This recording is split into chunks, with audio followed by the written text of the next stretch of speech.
Perhaps all the African leaders decided collectively to expose the Western world this time at the 2023 UN summit. The president of Ghana called the UN the most unfair organization, while the president of the Democratic Republic of Congo ordered the UN peacekeeping forces to leave his country. But the boldest of things were said by a representative of Burkina Faso in the United Nations General Assembly. On behalf of the beloved leader in Burkina Faso, Captain Ibrahim Traoré, the world was told about what the West is trying to do currently. Burkina Faso said that after centuries of colonialism, the Western troops now stay in African countries as new tools to control them. It was said in the loudest of words that the world should not be a fool to accept that they are for peace missions. Rather, they are in Africa to steal natural resources. But that's not it. Things that haunt the Western world were said right in the United Nations General Assembly in New York, making history. What more was said that has literally exposed the West? Let's find that out and know the whole story. Ibrahim Traoré has been the transition president of Burkina Faso since 2022 after he carried out a coup. He knew if he went to the UN General Assembly in his military uniform, he would make many of the leaders jealous and offended due to the words he would say. Therefore, he said his representative, the Minister of State on his behalf, who spoke at the General Assembly. Interestingly, even if Captain Ibrahim Traoré was not at the summit, his words were. Everything the representative said was actually written by Ibrahim Traoré, and that's why they made the Western leaders sweat. The Minister of State of Burkina Faso started his address by remembering the greatest leaders like Che Guevara of Argentina, Martin Luther King and Malcolm X of the USA, Nelson Mandela of South Africa, Jomo Kenyatta of Kenya, Amilcar Cabral of Guinea-Bissau, and Captain Thomas Isidore Noel Sankara of Burkina Faso. He said that all of these greatest leaders were assassinated because they spoke for their oppressed populations. They were either executed, assassinated, imprisoned, or poisoned. Their only crime was representing the aspirations of their suffering communities, which endured violence, rape, oppression, and plunder. He said that he would not use fancy words, but a straightforward approach to tell the truth. He made it clear that the world today grapples with the deception of statecraft, diplomatic hypocrisy, the insatiable thirst for power, and the evil spirit of one human dominating and exploiting another. Everyone knew who he was referring to.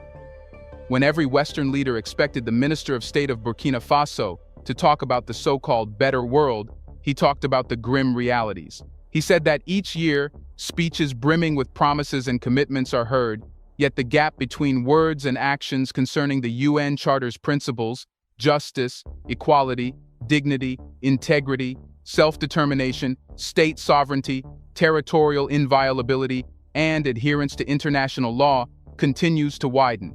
He said that this becomes glaringly evident in the tragic events unfolding in Libya, the Sahel region, and the Russia-Ukraine crisis. Libya, devastated by catastrophic flooding, witnessed the loss of thousands of lives. Nations rushed to offer condolences and solidarity, projecting an image of unity in defending these values. He said that, however, intellectual honesty and moral conscience demand sincere apologies to the Libyan people. Collective or individual complicity, whether through past inaction or active collusion, in supporting those responsible for Libya's man-made disaster, looting, and the assassination of its leader, Colonel Muammar Gaddafi, on October 20, 2011, is undeniable. If Libya was left to thrive and the US had not decided to invade and kill its leader, the story would have been different today. Unfortunately, Niger walks a perilous path, mirroring Libya's tragedy, revealing that international relations are tainted by ruthless diplomacy, devoid of conscience, morality, dignity, integrity, justice, or peace. He criticized the UN by saying that despite the noble sentiments expressed at the UN podium, which call for adherence to the UN Charter and international law, leaders representing the people of Niger, a fraternal nation, found themselves essentially denied access to the UN headquarters. He clearly said that Burkina Faso takes a firm stance in condemning this crooked maneuver, a tactic that seems to have been plucked from history's pages. The root of such actions lies in the erosion of fundamental values, crucial for nurturing a harmonious society.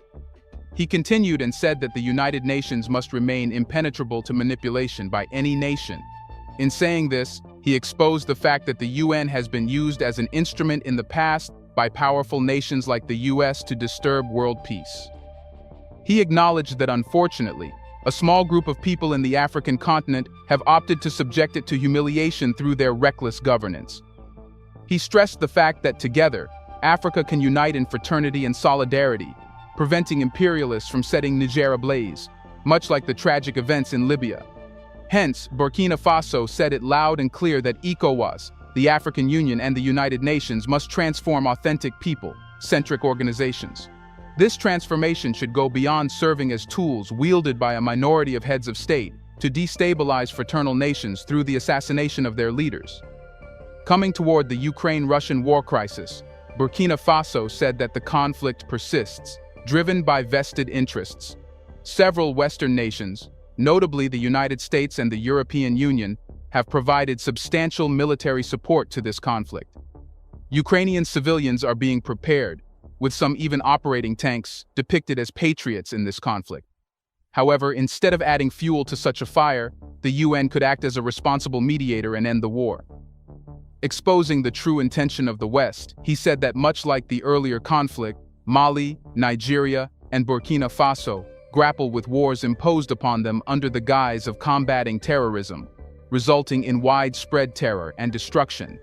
Despite the principles of equality and justice glorified in the United Nations Charter and the frequent references to international law within this forum, a glaring disparity emerges in addressing these distinct issues.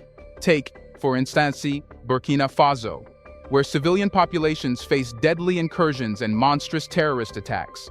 They have chosen to mobilize alongside defense and security forces, with a contingent of 58,000 volunteers, including 42,000 communal volunteers and 16,000 national volunteers.